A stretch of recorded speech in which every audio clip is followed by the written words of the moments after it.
Welcome दोस्तों, मैं हूं एडवोकेट जितेंद्र। आज की वीडियो के अंदर मेंटेनेंस को लेकर हाई कोर्ट का बहुत ही इंपॉर्टेंट जजमेंट बताने वाला हूं।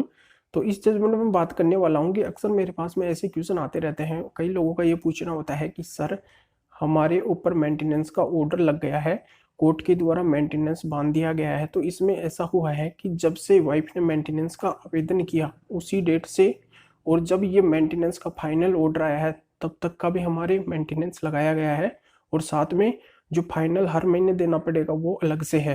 यानी कि जब से आवेदन किया है वाइफ ने मेंटेनेंस का उसी डेट से और आज तक, यानी कि जितने भी ये केस चलता है उतने दिन का, उतने पीरियड का टोटल मेंटेनेंस, जैसे 8 साल चले या फिर 10 साल चले तो इतना सारा मेंटेनेंस, और साथ में जो मंथली मेंटेनेंस आके देना पड़ेगा वो अलग है। तो यहाँ पे कई लाखों रुपए का मेंटेनेंस हो जाता है इस सिचुएशन के अंदर।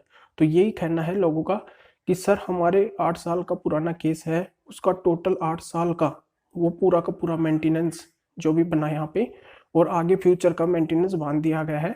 तो कई लाखों रुपए मेंटेनेंस के हो गए हैं। पर यहाँ पे एक हाई कोर्ट का बहुत ही इंपॉर्टेंट जजमेंट आया है। तो ये हाई कोर्ट का जजमेंट ये कहता है कि जब वाइफ मेंटेनेंस के लिए आवेदन करती है तो उसी डेट से मेंटेनेंस नहीं देना पड़ेगा, जबकि मेंटेनेंस देना पड़ेगा जब फाइनल ऑर्डर आएगा कोर्ट का जो फाइनल ऑर्डर आएगा मेंटेनेंस का, तो तभी वो मेंटेनेंस डिसाइड किया जाएगा, तब से ही वो मेंटेनेंस लागू होगा। यानी कि आवेदन की तारीख से मेंटेनेंस नहीं लगेगा। ये यहाँ पे हाई कोर्ट के द्वारा कहा गया है। तो यहाँ पे कौन से हाई कोर्ट का ये जजमेंट है, तो यहाँ पे मैं क्लियर कर देता हूँ कि इलाहाबाद हाई कोर्ट का जजमेंट है। तो इस जजमेंट में हुआ ऐसे कि ये अपील के आधार पे ये हाई कोर्ट में मेंटेनेंस का केस पहुंचा। फिर हाई कोर्ट ने ये डिसाइड किया कि यहाँ पे अगर दो आधार कौन कौन से, एक तो नैतिक क्रूरता या फिर हस्बैंड गलत तरीके से रणनीति बना के और मेंटेनेंस को कम करवाना चाहता है, या फिर गलत रणनीति से वो यहाँ पे नैतिक क्रूरता भी करता है और फिर भी वो ऐसे छिपाता है। तो यहाँ पे दो आधार ऐसे हैं, दो ग्राउंड ऐसे हैं।